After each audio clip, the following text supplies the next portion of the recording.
L'inflation américaine a bondi en mars à son rythme le plus soutenu depuis près de 4 ans. Et pourtant, les marchés actions ont progressé ce vendredi.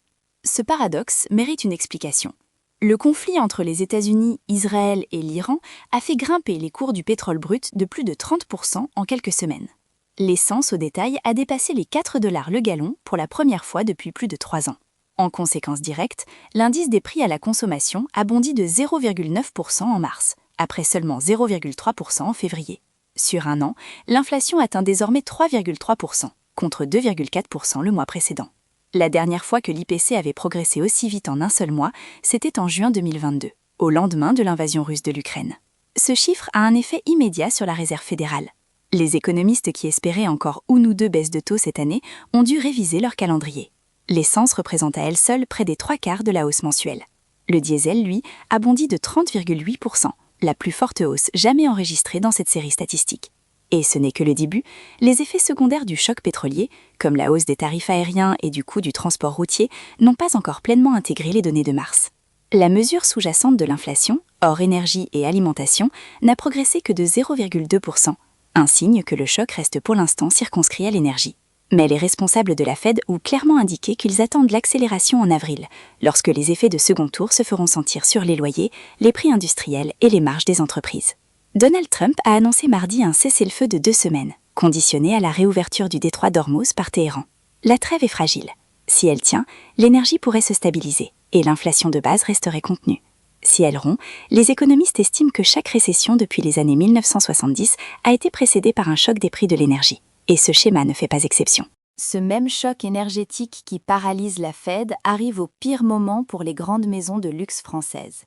La semaine prochaine, LVMH publie ses revenus du premier trimestre lundi soir, suivi de Kering mardi et d'Hermès mercredi matin. Hermès a déjà envoyé un signal positif cette semaine, en inaugurant sa 25e maroquinerie française en Gironde. L'action a repris 7% sur la semaine.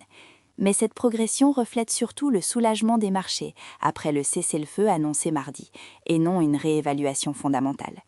Le test décisif arrive mardi et mercredi avec les chiffres réels. Le secteur du luxe est pris en tenaille.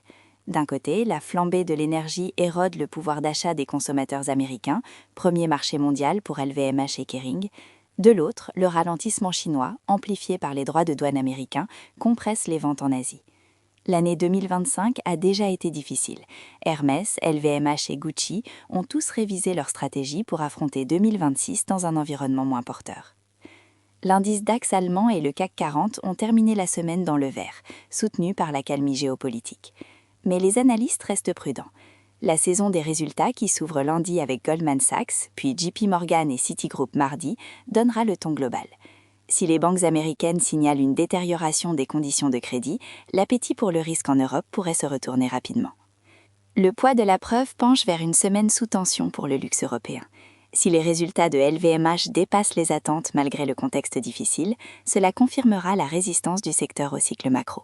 Dans le contraire, une réévaluation à la baisse des prévisions annuelles pourrait déclencher une correction après le rebond de cette semaine. Le chiffre à surveiller, la progression des ventes en Asie-Pacifique au premier trimestre pour LVMH attendue lundi soir.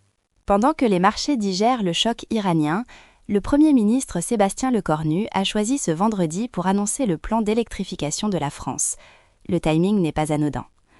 La guerre au Moyen-Orient ne se combat pas en France, mais elle s'y ressent directement.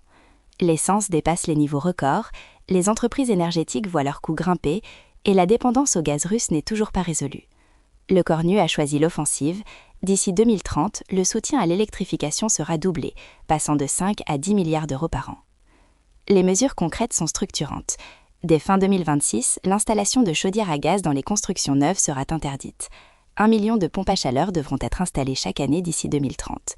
Sur les transports, 2 voitures neuves sur 3 devront être électriques d'ici la fin de la décennie, avec un leasing social relancé dès juin pour les travailleurs dépendants de leur véhicule. Ce plan crée une chaîne causale directe pour plusieurs secteurs cotés en bourse. L'interdiction des chaudières à gaz accélère la demande pour les fabricants de pompes à chaleur. L'objectif de 2 véhicules électriques sur 3 renforce la pression sur les constructeurs traditionnels, déjà concurrencés par les marques chinoises comme BYD. Et le doublement des financements verts ouvre la porte à une mobilisation de l'épargne réglementée. Le livret A finance déjà une partie du programme EPR2.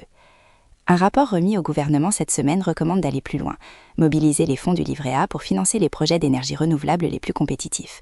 Les aides publiques au solaire et à l'éolien atteignent déjà 5,3 milliards d'euros en 2025. Elles pourraient dépasser 10 milliards d'ici 2031. Le scénario central est celui d'une accélération industrielle. Si le cessez-le-feu en Iran tient et que les prix de l'énergie se stabilisent, l'argument économique pour l'électrification devient encore plus fort. Si le conflit reprend, l'urgence sera amplifiée, mais les coûts d'installation exploseront aussi. Le point de vérification à surveiller, la date de la relance du leasing social en juin et les premières allocations de financement ENR via la Caisse des dépôts.